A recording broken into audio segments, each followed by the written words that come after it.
Before using the Limerick Joy breast pump for the first time, it's important to sanitize any of the parts that come into contact with your milk. You should do this at least once a day, especially for babies less than 3 months old, born prematurely, or that have a weakened immune system.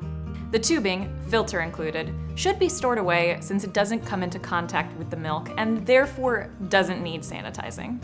Now, with your soft touch breast cup assembly in hand, pull or knock out the bottle seal rings, called gaskets. If this is your first time doing this, remove and throw out the plastic tabs.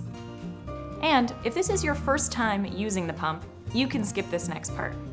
Using the supplied cleaning brush, swab both the air intake and milk output channels under the faucet.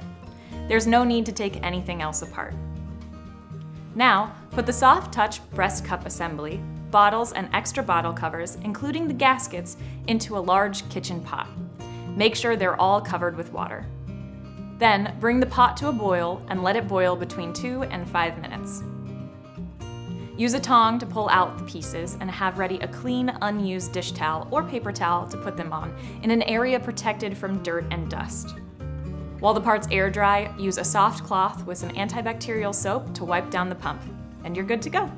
Questions? We're here for you.